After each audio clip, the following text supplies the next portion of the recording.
오늘 아침을 여는 말씀은 이사야 14장 12절부터 14절 그리고 26절부터 27절입니다.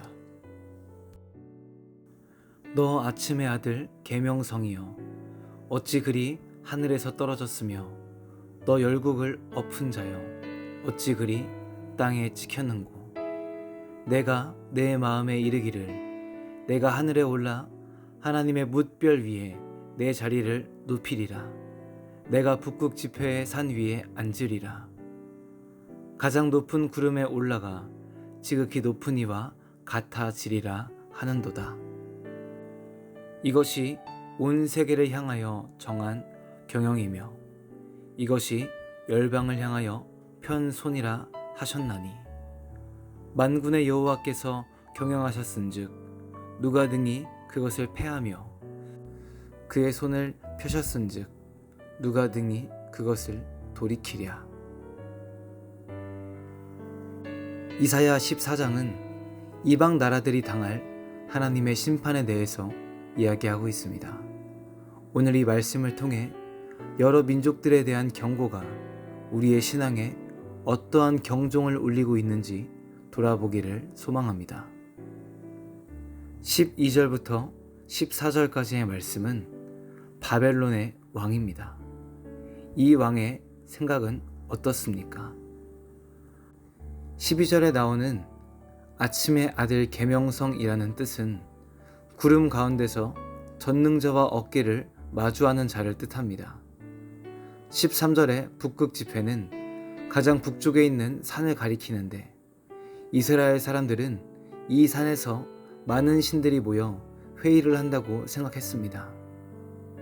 14절에 지극히 높은 이와 같아지리라 라는 표현에서 지극히 높은 이는 하나님에 대한 표현입니다. 바벨론 왕이 하나님과 같아지려고 한다는 것입니다. 바벨론 왕은 신이 되려고 하고 있습니다. 신과 같은 위치에서 세상을 바라보며 자신의 힘과 권력과 재물, 군사로 신과 같이 세상을 통치하려고 생각하고 있습니다. 인간이 신처럼 되는 것, 더 많은 능력을 가지는 것, 세상은 이것을 가리켜서 발전이라고 부릅니다. 하지만 성경은 이것을 가리켜서 교만이라고 부릅니다. 왜 이것이 교만입니까? 바벨론 왕이 이룬 모든 업적은 자신의 손으로 한 것이 아니라 하나님께서 허락하신 것이기 때문입니다. 26절과 27절은 다음과 같이 말합니다.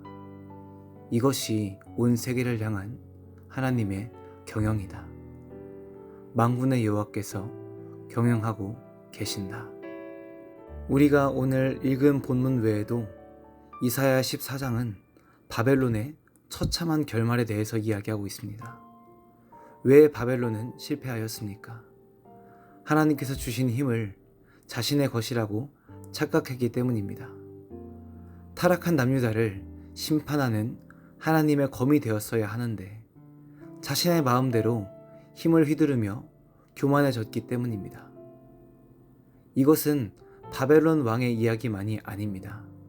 우리의 이야기이기도 합니다. 우리에게는 바벨론 왕 같은 힘은 없습니다. 그러나 우리의 삶과 힘 역시 하나님께서 우리에게 주신 것입니다. 우리의 삶은 하나님의 선하신 뜻을 이루는 데 사용되어야 합니다. 내가 나의 삶을 소유하고 내 마음대로 인생을 경영한다면 바벨론과 같은 실패를 반복할 수밖에 없는 것입니다. 바벨론은 주신 힘을 오용함으로써 심판을 받게 되었습니다. 우리는 우리에게 주신 힘과 생명을 날마다 선용하여 주님께 의롭다 하심을 얻는 성도가 되기를 소망합니다. 성도의 본분은 하나님의 뜻을 이루는 것입니다.